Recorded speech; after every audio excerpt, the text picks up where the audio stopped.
com apoio de amigos, com apoio de instituições. A gente tem hoje aqui o Grupo Mulheres do Brasil, por exemplo. Tem grupos muito importantes de apoio às mulheres brasileiras.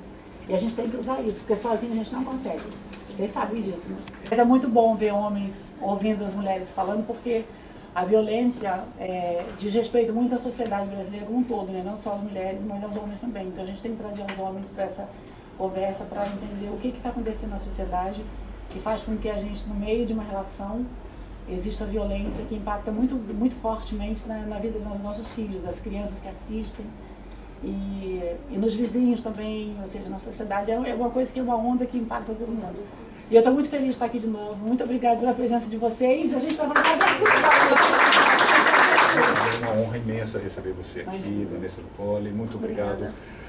Vocês são referências para nós, né, referências para as nossas famílias. Aqui está minha esposa, minha filha, líderes da comunidade brasileira, engajadas no tema ou nos temas que vão ser tratados essa tarde. Prevenção de violência contra mulheres brasileiras no exterior. Uma cartilha muito importante, que vai ser distribuída tanto fisicamente quanto também no formato digital, para que vocês possam ler e reproduzir.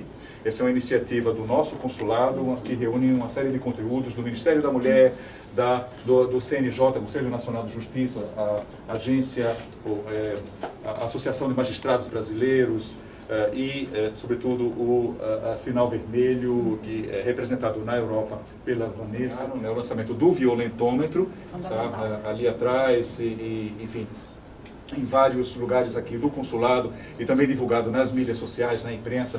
A ideia é conscientizar, mobilizar, orientar, dar orientação psicológica e jurídica à mulher que é vítima de violência, sobretudo, como dissemos hoje pela manhã, conversando com a imprensa, dizer que elas não estão sós. As mulheres que sofrem violência não estão sós. Elas têm o apoio, elas têm a solidariedade e muito mais do que isso. Têm o apoio da sociedade civil, de líderes, portanto, como você, pelo seu exemplo, pela sua história, Luísa, e o apoio institucional do governo brasileiro. E, sobretudo, para nós é um privilégio ouvir da sua experiência. Como eu disse, você é uma referência para nós todos aqui. Nós conhecemos a sua história, nós admiramos você já há décadas, a sua trajetória, tudo que você representa e seu exemplo de vida. Então, muito obrigado por partilhar isso aqui conosco. Obrigada. A minha abertura é realmente muito rápida, porque o importante agora é ouvir vocês. Bem-vindas ao programa.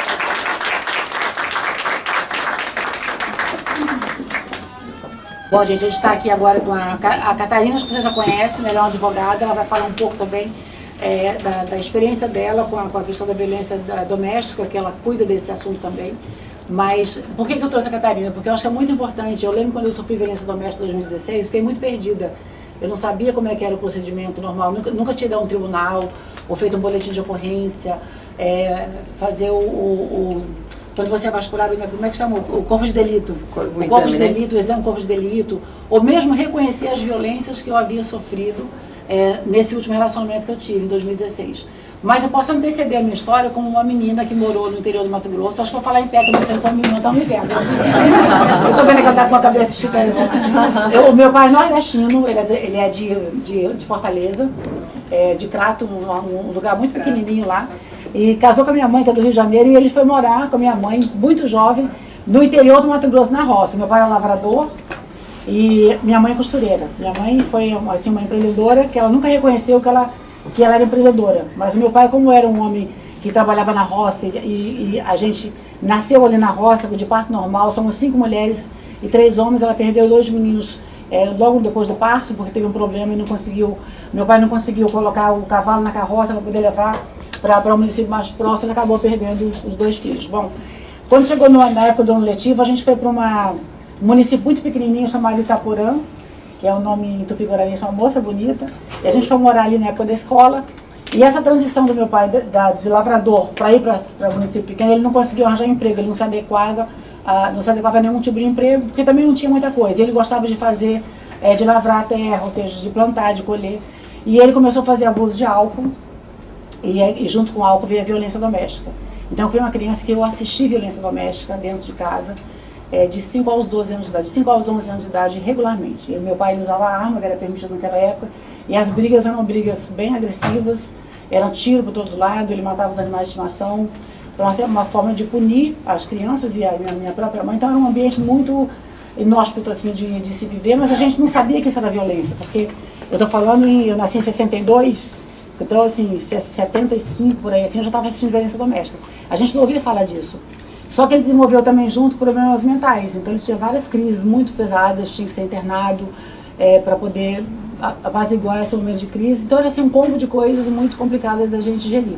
Eu sempre fui a mulher das filhas a que mais me colocava no meio. Quando os meus pais brigavam, eu ficava para pai, para mãe no meio, tentava apaziguar. As minhas irmãs todas se escondiam porque elas tinham medo, eu não sabia do que se tratava, mas eu estava sempre meio que organizando. Acho que o meu ativismo vem aí dessa época de menina. Minha mãe, ela decidiu colocar todos os filhos num ônibus e voltar do Mato Grosso do Sul para o subúrbio do Rio de Janeiro. Não sei se vocês conhecem o subúrbio do Rio de Janeiro, em Auma. Alguém conhece? É o último subúrbio do Rio de Janeiro. E a gente foi morar numa favela vertical, na casa de um parente. Assim, uma semana depois, os parentes já começaram a perguntar se a gente ia demorar muito, se como é que seria isso, porque eram pessoas vulneráveis também. E a minha mãe acabou destinando eu e minha irmã mais velha para trabalhar em uma casa de família. E logo no começo eu entrei para brincar com 2 crianças, ou seja, fazer aquela parte mais social, mas já na segunda semana eu estava fazendo todos os serviços da casa e nessa casa eu sofri um abuso sexual. Você também sofreu? Muitas mulheres sofreram, muitas mulheres sofrem ainda. Todos os dias mulheres, crianças são sacrificadas com esse tipo de crime. E eu tinha 11 anos de idade, então era difícil de reconhecer esse tipo de approach vindo de um homem adulto, porque era uma menina que recém chegava do Mato Grosso, caipira, sem nenhuma interferência ou sem conhecimento. E eu acabei saindo, voltando para casa. Eu parei de estudar com essa idade, eu não me graduei, eu falei até hoje lá no nosso encontro na embaixada. Mas eu acho que a graduação que a vida dá também ela tem muito valor. Mas é claro que um diploma faz os nossos pais ficarem felizes e é muito bom também. Mas eu precisei começar a trabalhar muito cedo. Então, aos 16 anos, eu já estava sustentando a minha casa. Meu pai, que era doente, a minha mãe, os meus irmãos. E comecei a trabalhar. O meu sonho sempre foi ser empreendedora. Eu queria ter um salão de cabeleireiro, veja bem. E a minha mãe continuava costurando para manter a casa, enquanto a gente morava no subúrbio de Janeiro. Eu acabei conhecendo uma pessoa e me casei muito cedo. Fui emancipada para casar com 16 anos. E aí eu consegui um emprego no salão, já era o primeiro passo, né? Meu sonho já estava começando a se realizar, embora seja para varrer o salão e para servir café, mas eu já estava lá e já ia ver como é que a coisa funcionava. E eu fui descoberta como modelo muito cedo, e tive uma carreira que foi muito rápida e muito bem sucedida. Em 79, 80, eu acho que eu fiz assim, uma mudança radical no perfil das modelos que existiam na época. Eu era uma menina caipira do interior, com cara de indígena, porque a minha bisavó é indígena. E as modelos da época, elas eram altas e louras e mulheres brancas. Não existia o que a gente tem da inclusão hoje, da mulher negra, que pode ser modelo do homem trans, da mulher trans. Não existia isso. Então era muito setorizado. A mulher tinha que ser branca, alta, e era o que a moda ditava. A gente não tinha globalização nem informação. O que a gente consumia no Brasil era moda muito atual, da época mesmo. Então a minha carreira foi bem sucedida, eu fiz um contrato de exclusividade como modelo na época da Dijon. Quem tem mais de 60 deve saber qual marca que é. Você falou de si, né? Eu tô falando. Aqui todo mundo está com 60, todo mundo de qualidade. Toda a minha vida eu tive algum tipo de abuso que eu consegui resolver sozinha sem saber. Por quê? Na minha casa não tinha espaço para falar. Os meus pais, eles não tinham essa possibilidade de você falar de algum assunto que incomodasse a gente. Você está bem na sua casa? É o tabu, né? É o tabu, a gente precisa quebrar esse tipo de tabu. De poder falar com seus filhos de igual para igual, de todos os assuntos, é uma coisa naturalizada, normal, que eu acho que é o mais saudável. Porque a tendência dos filhos naquela época era esconder. E depois eu casei novamente com um argentino, fiquei 24 anos e meio casada com um argentino, tenho os meus 2 filhos, a Yasmin tem 37 agora, o Antônio com 26. E os meus filhos eu criei de forma diferente. Eu criei os meus filhos falando de igual para igual, com espaço de fala, com as suas opções e as suas escolhas sendo respeitadas, porque eu acho que é isso que importa, e ser sempre para eles um porto seguro, né? Então, a Yasmin foi emancipada com 16 anos para morar em Nova York, morou 15 anos como modelo, sozinha, é super autônoma, tem o dinheiro dela, a empresa dela, ela é maravilhosa. E tem o meu filho também, que é a mesma coisa. Ele tem 26 anos agora, é casado já há 8 com a menina, que conheceu em São Paulo, teve a autonomia dele também. Então, a gente dando segurança para os nossos filhos, quando eles são jovens, são pequenos, eles vão se apoderando também dessa autonomia emocional, da autonomia financeira. E eles querem provar para a gente que eles são muito bons também. Então isso é muito bom, essa parceria entre os filhos, que às vezes é difícil a gente fazer isso.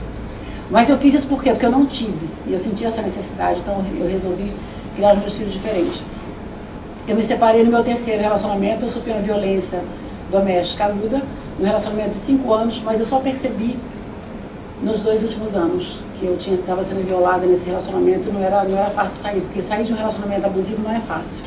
Por mais que a gente seja julgada, né, mulher fala, tá porque quer, tá porque gosta, porque esse é o julgamento que a sociedade faz, inclusive entre nós mulheres, a gente faz isso.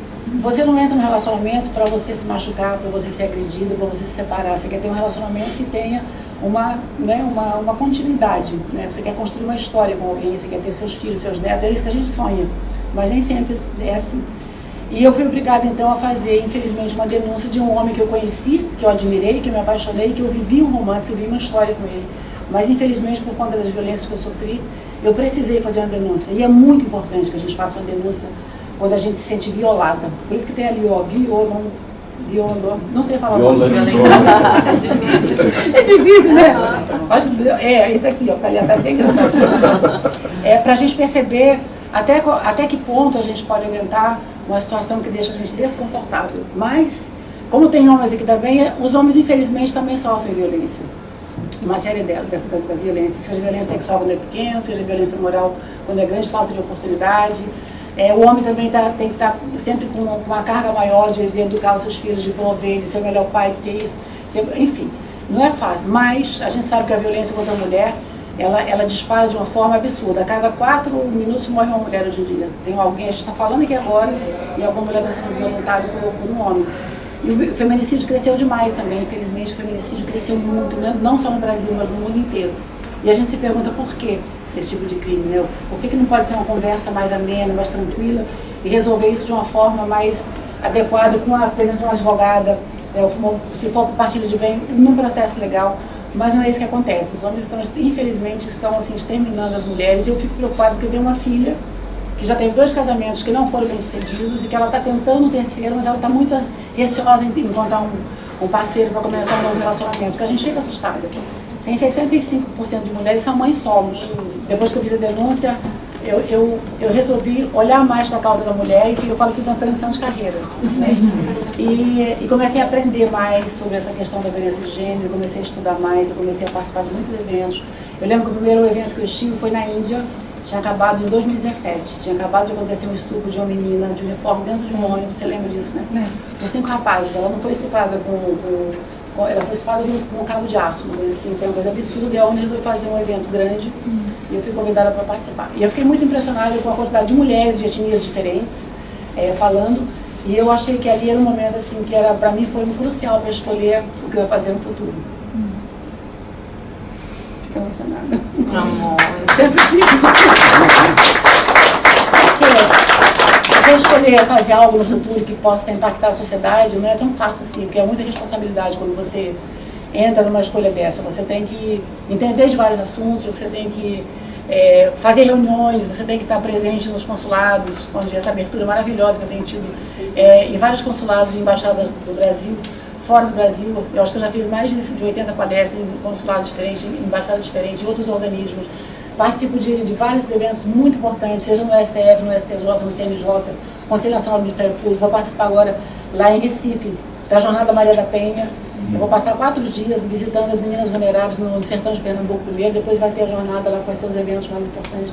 E são os lugares que eu gosto de ir. Eu tive recentemente também a convite do CNJ, na Ilha de Marajó, foi startada uma questão da violência contra as crianças, e a gente foi com um grupo grande, com a Renata Gil, mais um grupo do CNJ, Ministério Público, Conselho Tutelar, para a gente dar uma olhada no que está acontecendo, né, colher todos esses dados para fazer algo que possa impactar essas meninas jovens que são expostas sexualmente pelo turismo sexual. E não é só em Recife, né, em alguns estados brasileiros, infelizmente isso acontece. Então, e não é só no Brasil, em outros países também. Então, assim, a minha expertise veio por uma questão de vivência, mas eu estudo bastante para aprender um pouco mais sempre.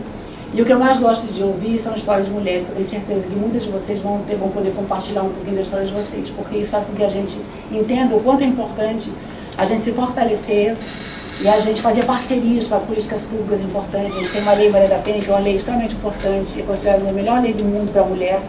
Tem países que não têm nenhuma lei, então as mulheres vivem à margem, né, do medo de ser aniquilada pelos seus maridos, pelos seus companheiros.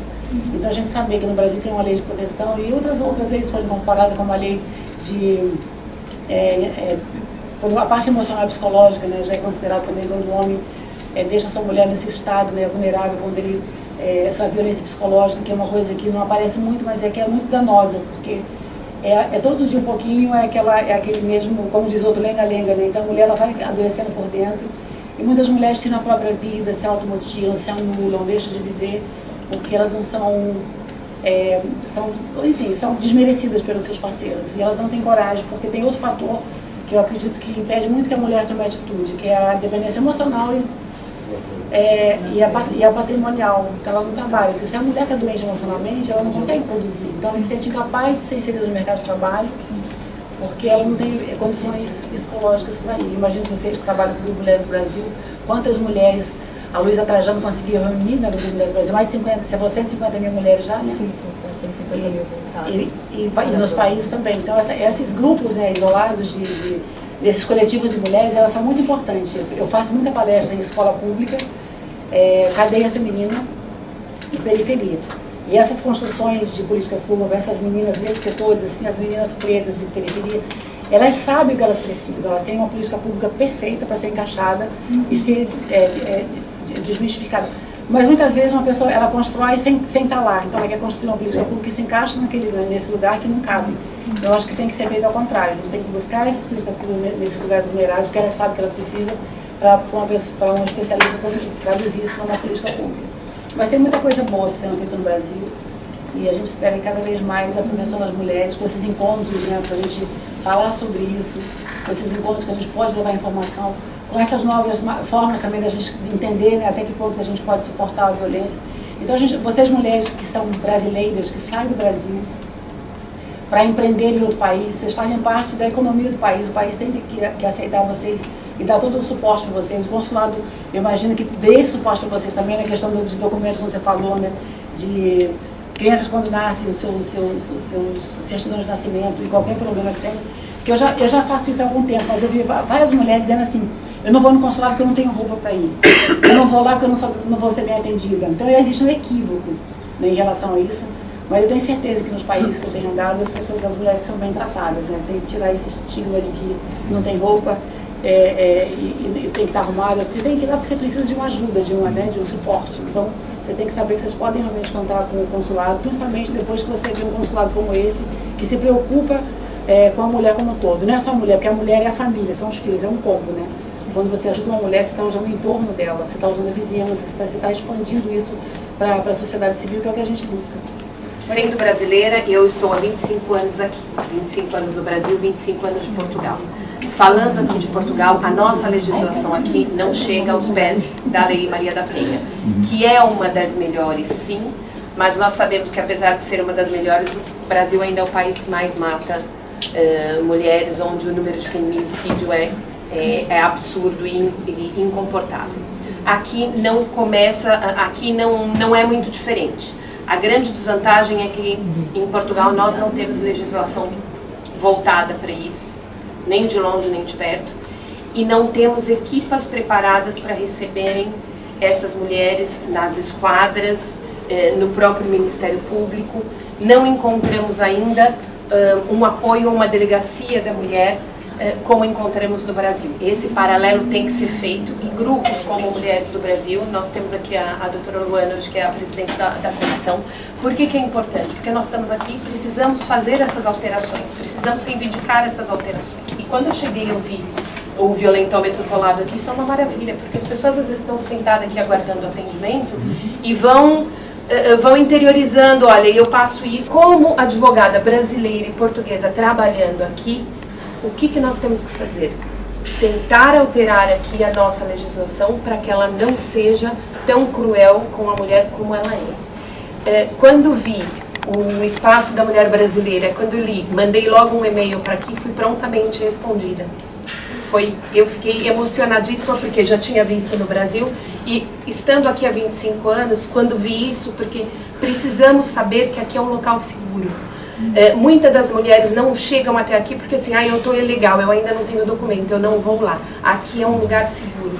Então podem bater aqui a porta, podem bater no porto, pelo atendimento que temos aqui e que temos visto, o acolhimento quase que imediato do consulado nesses casos de violência doméstica. Porque é muito importante a mulher imigrante saber que ela não tem rede de apoio, mas ela pode contar com o consulado. E muitas das vezes nós não enxergamos esses sinais. E como não enxergamos os sinais, nós não guardamos nada. A partir do momento que vocês verificarem que estão passando por uma situação de abuso, seja ele psicológico, financeiro, muitas das vezes, onde você não tem acesso à conta, onde você não tem nada, onde você saiba quando o seu marido ganha, comecem a partir daí gerir provas. A palavra da vítima teria que valer, mas aqui não vale, tá? Aqui não vale como vale lá. Então nós temos que nos precaver, juntar e angariar provas, porque se for necessário uma queixa-crime, se for necessário um exame de corpo de delito, vocês estão preparadas. Escolha e eleja uma amiga. Um parente às vezes é muito parcial, então escolham alguém, escolham associações onde vocês podem contar com esse apoio também, mas tenham sempre em atenção que pelo violentômetro você já interioriza em que grau vocês estão. E começarmos pelas meninas que estão na escola. A violência no namoro aqui em Portugal é gravíssima, gravíssima. E as palestras em escola são necessárias e que cheguemos cada vez mais lá. O que podíamos ver era isso, de chegarmos às escolas e fazer esse tratamento a partir dos 13, 14 anos. As meninas têm que começar a entender que o amigo, o namorado, controlar o que ela posta, o que ela não posta, o que ela vê, o que ela veste, isso tudo já é sinal de abuso, não tem a menor dúvida. Tá bem? Muito obrigada mais uma vez pela participação. Bom, eu sou jornalista na Itália, eu já moro na Itália há 22 anos e eu comecei a fazer essa famosa transição de carreira, né, Luísa, que a gente, da qual a gente tanto fala, em 2019, quando eu conheci a Luísa, em Milão. A Luísa, ela me incentivou a começar a organizar esses encontros, né, Luísa? Essas rodas de conversa, essas iniciativas de sensibilização contra a violência à mulher, pela Europa toda, nas embaixadas e nos consulados, como eu falei hoje de manhã, né, embaixador? Mas a Luísa também foi a pessoa que me incentivou a contar a minha história de vida, para que outras mulheres entendessem que elas também podem sair de uma situação de risco e não ser aquele número a mais do feminicídio, né, que é o último step das violências. E o que aconteceu? Eu sofri dos 8 aos 13 anos, mais ou menos, violência sexual por parte do meu pai. Eu sofri 2 anos de violência psicológica e violência financeira por parte do pai do meu filho. Ele fez de tudo para me conquistar, aquela história que a gente já sabe, né? Super carinhoso, super atencioso. Quando ele conseguiu o que ele queria, eu já estava, digamos, um beco sem saída. E digamos que ele queria o documento italiano, eu entendi só depois. Mas eu estava tão apaixonada que eu estava eu estava cega, né? A gente fica cega, a gente não entende. Mas ele me deu o que eu tenho de mais lindo na minha vida, que é o meu filho. Quem tem filho aqui? Quem é mãe solo que nem eu? Então, sempre tem. Às vezes tem histórias aí parecidas também. E eu lembro que ele falava pra mim, aí ele não queria que eu trabalhasse, Luísa. Ele falava pra mim que eu não precisava trabalhar, porque já tinha ele que estava fazendo, né, o homem de casa, que ele já podia cuidar do dinheiro, então era tudo com ele, eu não servia pra nada. Eu não sabia fazer nada dentro de casa, nem arrumar uma cama. E aí ele ia me desvalorizando, né? Foi aí que depois ele afastou minha família. Minha mãe estava morando com a gente, daqui a pouco minha mãe já não estava mais, porque ele começou a dizer, não, a senhora tem que ir embora, a senhora tem que ir embora. Que era o meu apoio, né? Meu filho tinha, ela me dava uma força muito grande também. Meu filho pequeno, ele trabalhava, ele me ajudava, mas eu não queria nem a minha mãe perto, né? Eu já escutei várias dessas histórias. Não sei se alguém já passou por algo parecido, mas eu posso dizer que eu tive a coragem de cancelar o casamento um dia antes. Eu já estava com a família longe, os amigos longe, ele já tinha afastado todo mundo. Isso por que eu estou contando aqui, Luísa? Porque se eu conseguir, mesmo que na última hora, né, entender que eu estava vivendo uma situação de abuso psicológico e financeiro, outras pessoas também podem, né? Talvez escutando a minha história, talvez ainda não entenderam, né, Luísa? Talvez estão passando pela situação parecida pela qual eu passei.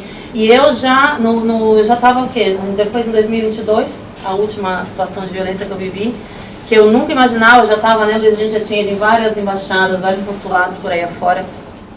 E eu fui perseguida por 1 ano, stalkeada e ameaçada de morte.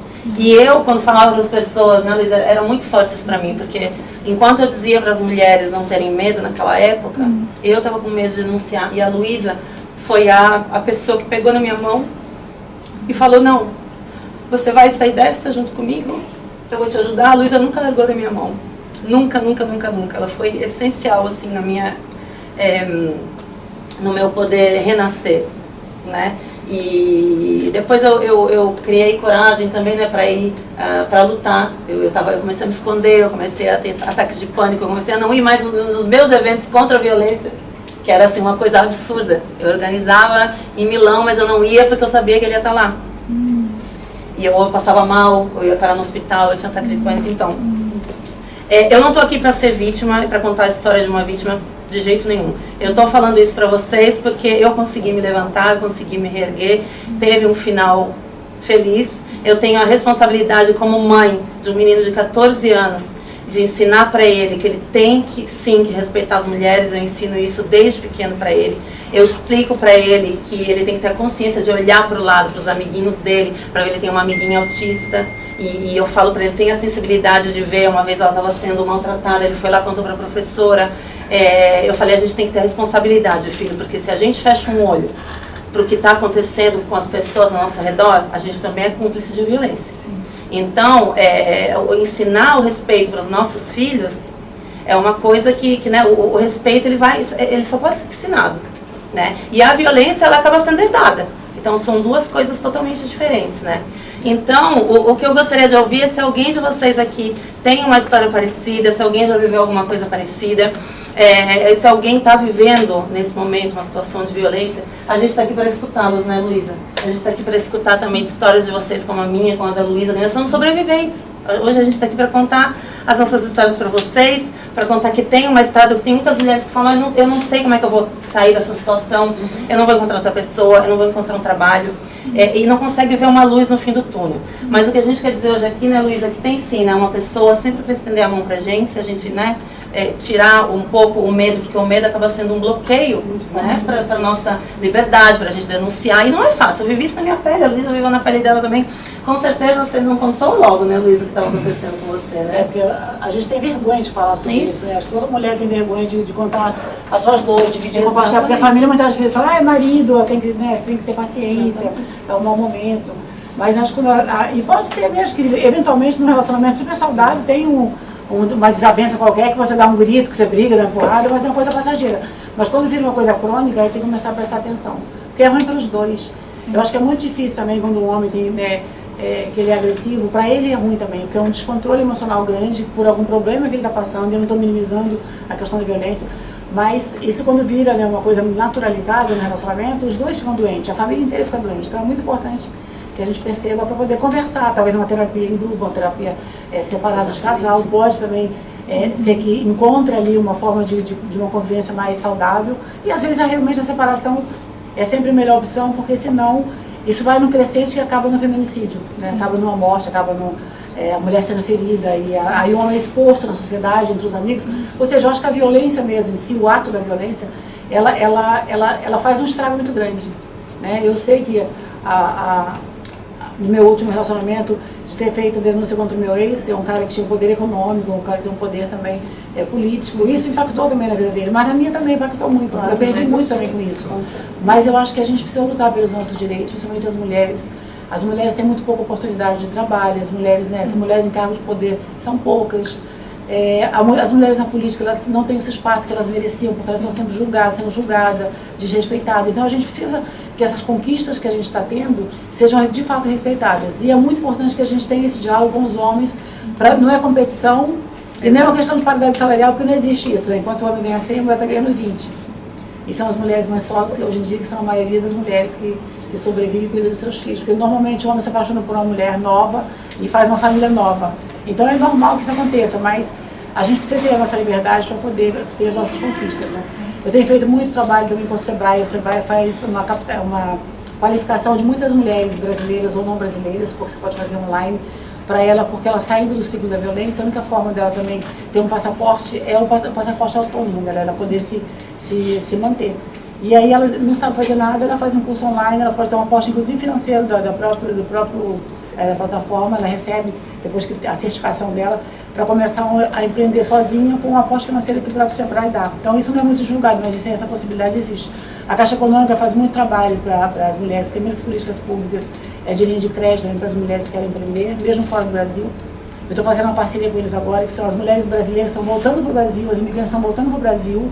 É um projeto para que elas possam, justamente, elas receberem um aporte financeiro e todo o aparato que elas precisam, porque elas estão voltando sem nada, elas já vêm para cá sem nada. E muitas dessas mulheres são aliciadas no Brasil, meninas jovens, rapazes jovens, que são aliciados no Brasil, acabam vindo para cá com propostas irresistíveis, que até eu viria também, chegou aqui não é nada disso. Aliás, a gente conheceu em novembro, né, Luísa? Uma moça que a gente conseguiu ajudar, né, em Orlando. Exatamente, a menina do interior que foi aliciada em São Paulo, ela era dona de um salão, trabalhava super bem, Catarina.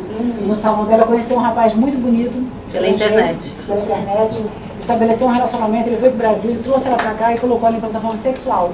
Só que ela ficou sem passaporte, em cárcere privado, vivendo numa casa com mais 10 garotas. E trabalhando sem receber, trabalhando né? sem receber. Tinha a questão dos Estados Unidos, da violência patrimonial. E ela pediu um socorro para uma fundação lá que eu faço parte, a Hope and Justice que cuida disso, e a gente conseguiu trazer ela. A fundação não tinha dinheiro, porque você sabe que é difícil, que quando a gente trabalha como voluntário, você não tem dinheiro disponível. A gente se cotizou para trazê-la. Então ela veio de um lugar dos Estados Unidos para Orlando, e ficou na casa da gente completamente vulnerável, uma menina que era linda, completamente desgastada. Fomos buscá-la no aeroporto, foi tão emocionante. Irreconhecível, assim, ela era irreconhecível, muito frágil, muito mal mesmo, emocionalmente, psicologicamente, de corpo, de tudo. E ela contou a história, e a história é sempre a mesma. Ela conhece um cara, o cara faz aquela conversa toda, e vamos pra lá, vamos trabalhar no hotel chique, vai ganhar não sei quanto, você vai andar. E eles mostram, assim, fotografias de casa, o carro, o que ela vai possuir. E essas meninas, elas sonham com uma vida assim diferente. Não é uma coisa, não é errado. A gente sonha em crescer na vida. Ela sonhava em casar também, né? Sonha em casar, sonho da família, do príncipe encantado, né? O parceiro da vida, né? Da vida. E aí você fica nessa confusão. O que eu acho que não tem, assim, não tem muita campanha, né? Do que fala assim, de tráfico de pessoas, eu acho que não tem muita campanha. Nem no Brasil, campanhas assim com mulheres que já foram traficadas, quando elas contam a própria história é mais impactante do que um card, né? Ou do que, claro que aquele card ali é maravilhoso, que você está sentado ali e fica olhando, nossa, aquela dali, nossa, o 10º lá eu já passei por aquilo. O 18º também tem, né? Aí é o fim da picada. Então você está ali, mas as campanhas de fim da picada foi de pé, né? Aí você aqui na idade o tempo todo, já foi hora.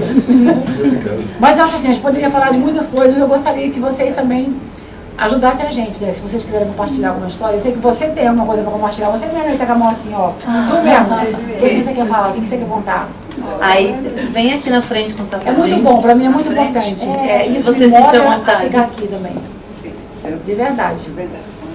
Obrigada.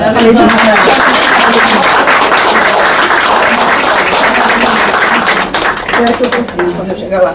Você vai conseguir, está pronta. Só está sensível, mas é normal. A Luísa, ela quer você pertinho para contar. A Flávia vai falar um pouquinho. Essa história da gente? Depois a gente quer ouvir a tua história, porque ela falou sobre essa questão, né? Não, é só explicar que essa cartilha foi desenvolvida, então, pelo Ministério das Mulheres no Brasil, em parceria com o Ministério das Relações Exteriores. E aí, aqui em Lisboa, o EMUND fez, junto com a equipe do Nós por Elas, essa adaptação justamente para o público em Portugal. Então, ela além de trazer... né, Náfera também, sim, né? O Carreiro falou pra gente, né? E aí, inclusive, muitos dos comentários estão incorporando as sugestões que a Luísa tinha dado lá atrás, quando surgiu o primeiro protótipo. Então, uma das coisas que a gente incorporou é uma página sobre a campanha Sinal Vermelho. E no final, ela tem um tratamento específico para as pessoas aqui em Portugal. Então, tem uma lista de todos os lugares, em todo o território português, incluindo as ilhas, Madeira e Açores, onde a gente também tem casos de mulheres que sofrem violência, para que elas possam denunciar e procurar ajuda. Então a gente fala da Casa Júlia, que é o nome da, entre aspas, Delegacia da Mulher aqui na região de Lisboa, a gente fala das outras, nas outras regiões, a gente fala da APAV, e estão todos os contatos, a gente fala da UMAR, todos os meios em que as mulheres terão mais próximos de suas casas para poder buscar ajuda. E essa cartilha está disponível online, porque a gente sabe que muitas vezes o próprio fato de ter em casa uma cartilha ou um violentômetro impresso aumenta o risco que essa mulher está sofrendo de violência. Então, ela pode acessar no celular, não fica registro, ela não tem que esconder esse documento impresso em nenhum lugar, ela pode acessar e ler longe do agressor e sem ele saber que ela está indo atrás dessa ajuda de uma maneira mais segura, porque tem esse dispositivo online também. Eu gostaria de quebrar assim, um paradigma e pedir para um rapaz que teve um relacionamento com outro homem, foi casado e também sofreu e sofre alguns tipos de abuso. Eu gostaria que ele compartilhasse com vocês um pouquinho para a gente entender que não são mulheres que sofrem abuso entre o casal, mas entre duas mulheres, entre dois homens ou entre casais héteros também. Eu acho que é importante a gente falar sobre isso também.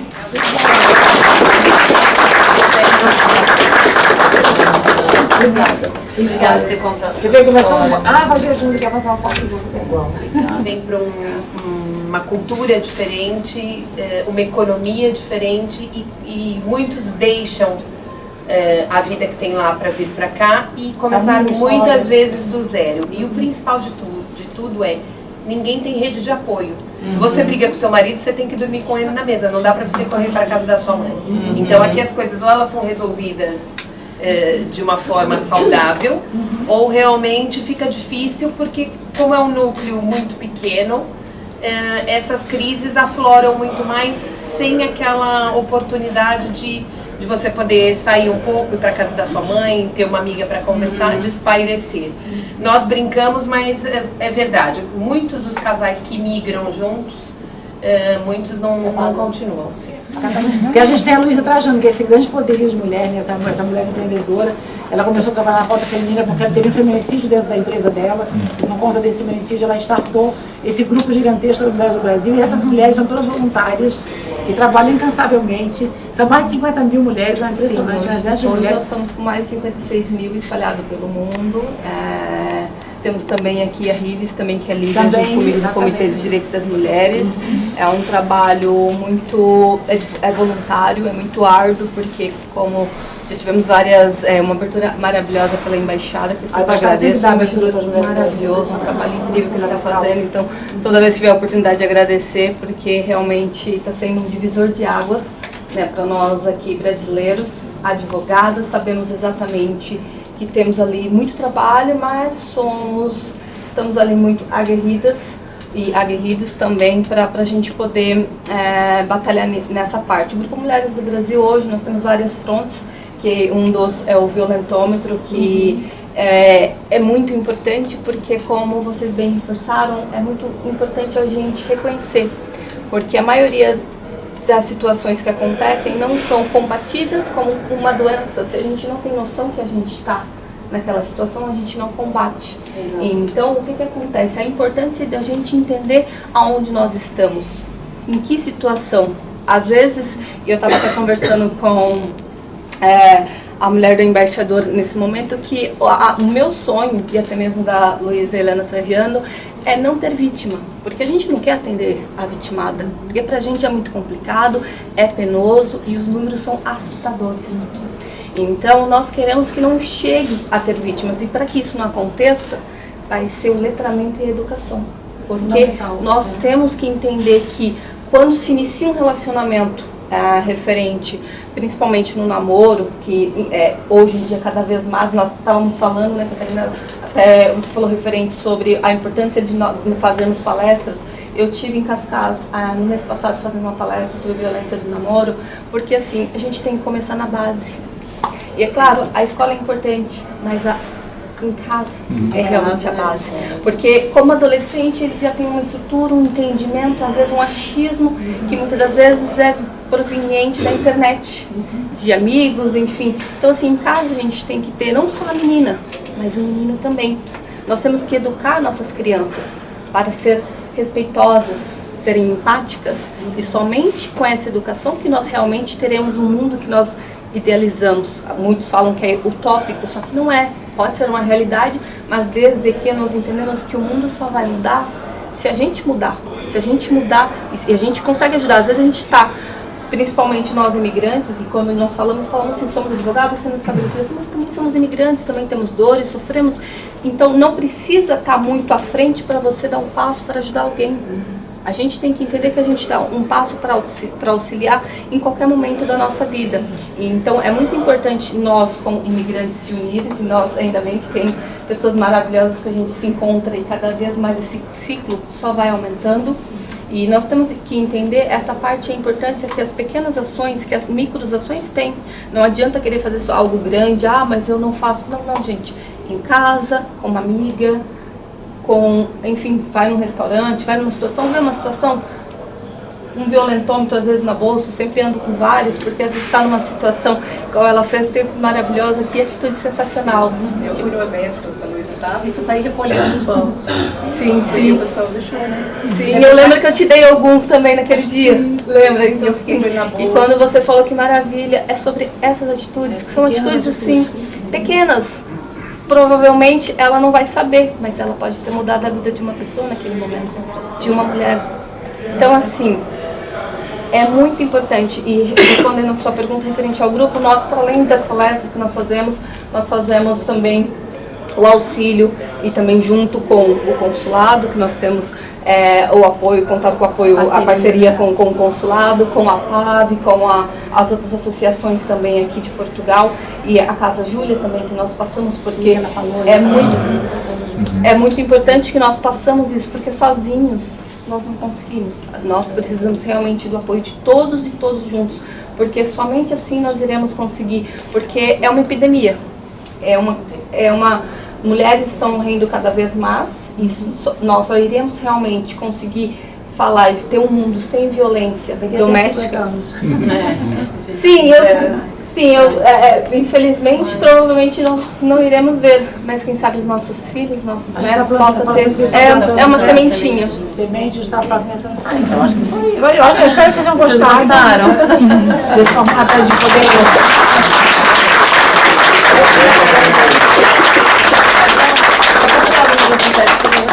A gente fala assim, psiquiatria escutativa é muito bom, né?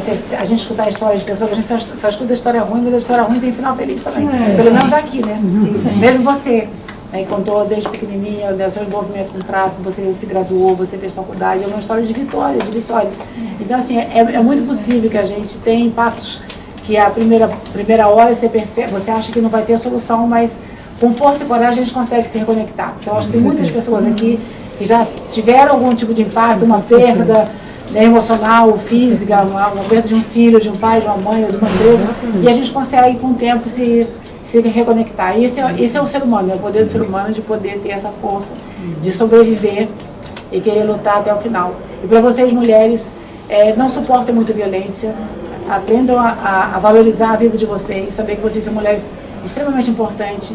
Nós mulheres somos uma força motriz que faz esse mundo girar, porque somos mães, porque geramos os homens, porque é as mulheres que trabalham bacana para poder sustentar os seus filhos como mãe solo. Então a gente tem que entender que a gente tem um grande poder na nossa mão e que a gente não precisa suportar nenhum tipo de violência. E que os homens que eu acredito que estão aqui nos ouvindo são homens dóceis, são homens que são feministas, são homens que cuidam da pauta feminina também. Quem dera se a gente tivesse mais homens assim como vocês, que estão aqui sentados ouvindo a gente. Então, eu agradeço especialmente a vocês, homens, que estão aqui nos ouvindo com paciência, se emocionando, e a você também. É um prazer ter você aqui com a gente, com essa paciência também toda e promovendo esse tipo de evento super inclusivo, trazendo homens e mulheres para essa conversa. Muito obrigada.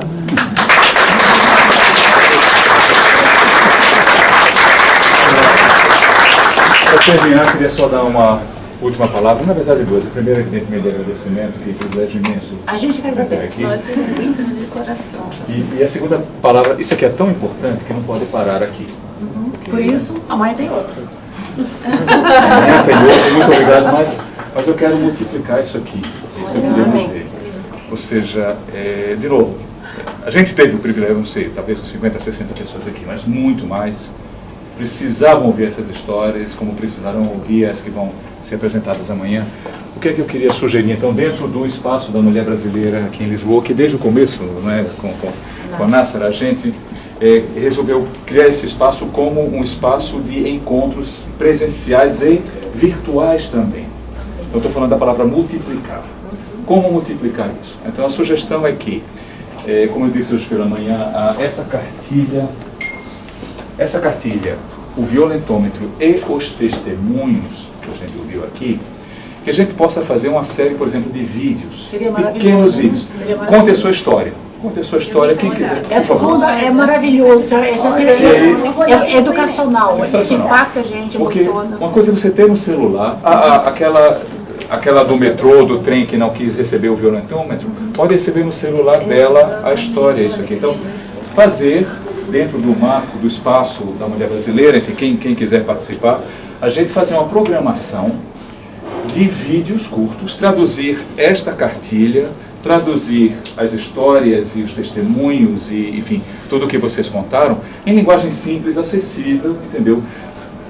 Mulheres no meio da rua gravando ou em um gabinete, ou podem vir aqui no consulado, enfim, a gente pode fazer isso de uma forma, um cronograma de filmagens. Sim, planejado. Algumas Planejado. gostariam de aparecer, outras preferem ficar mais off, mas a história pode conectar com outras pessoas. Exatamente. E esse é o E propósito. abrir um espaço, tipo, né, vamos apresentar esses direitos, esses alertas, essas histórias, esses testemunhos, de uma forma fácil, multiplicando. Essa é a palavra que eu quero usar aqui. Porque é muito importante o que eu ouvi aqui, o que nós todos ouvimos, a sua história, a militância, não é? O conhecimento técnico, jurídico de vocês. Aliás, nós temos aqui também o assessor jurídico do consulado, enfim, não sei se o Normanha? o doutor Normanha ali está, ele é o nosso assessor jurídico. Ele faz um trabalho extraordinário, extraordinário, né? Enfim, algum dia talvez você possa Ele também deve fazer um compartilhar. vídeo Né? A sua história. E, Foi uma honra ver todas. Muito obrigada. Tive 25 anos de consulado, testemunhei o que ela referiu em Itália. sim. Também dei 5 anos de assistência em Milão. E estudei 2 anos em Florença, 30 anos atrás. E eu que sou de São Paulo, me incomodava estar caminhando ter o privilégio de caminhar pelas ruas de Florença, ir para a biblioteca estudar e ver rapazes da minha idade mexer com as meninas na rua de forma ostensiva que eu não via nem em São Paulo.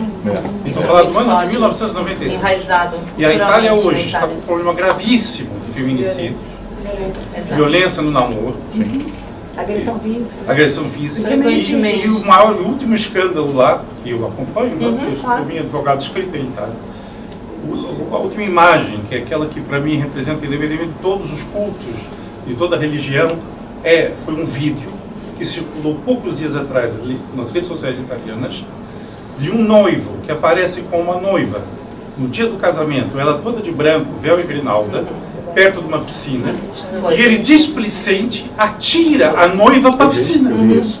Foi agora. A menina sai, a noiva sai da piscina, põe o cabelo para trás, tira o cloro dos olhos e olha estupefata com a atitude que ele fez e levanta os braços como se ela fosse um objeto no seguinte sentido: casei, virou o meu troféu. Faço o que eu quiser. É aquela mensagem. Então, tudo isso tem que ser feito. Esse fórum maravilhoso de todos vocês tem que ser levado à frente. A legislação tem que mudar nos países. Tem que haver censura de imagens. Porque os pequenos e jovens que veem isso acham que é normal. Ou É a seja, o normalidade. simbolismo do véu e grinalda, do vestido branco. O indivíduo tinha acabado de jurar na frente do padre, na alegria e na tristeza, na saúde e na doença, Queria amá-la e e comete protegê-la. aquele desdém de atirar aquela que ele tem que proteger, que é a companhia, que dividirá o pão, companhia, né, que vai dividir o pão, atirar com véu e grinalda para uma água. Portanto, é revoltante.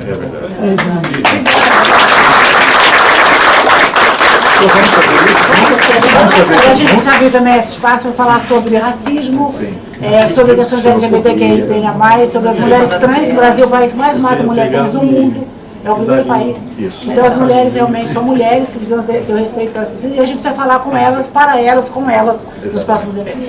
E realmente, para terminar, uma última coisa que foi discutida hoje pela manhã, como viam na mesa, havia representantes do Senado, da Câmara, da CNJ, etc. Isso significa o seguinte: nós avançamos muito no Brasil. A realidade ainda está, enfim, muito adversa, como a gente sabe. Mas a legislação avançou, a jurisprudência avançou, as políticas públicas avançaram, a sociedade civil avançou. Ainda não. Como é que nós podemos ajudar a comunidade brasileira, em especial as mulheres brasileiras? Fazendo encontros de troca de experiências entre Brasil e Portugal. Direito comparado, jurisprudência, doutrina comparada, políticas públicas comparadas. Isso Eu acertei com as duas parlamentares e com a Renata Gil, do CNJ. A gente vai, a partir de agora, começar a fazer eventos entre Brasil e Portugal, para que legisladores do Brasil expliquem a Portugal como é que nós avançamos no Brasil, da mesma forma jurisprudência, doutrina, políticas. Muito obrigada, gente. Tem um cafezinho ali atrás. Não precisam ir embora, tem um cafezinho.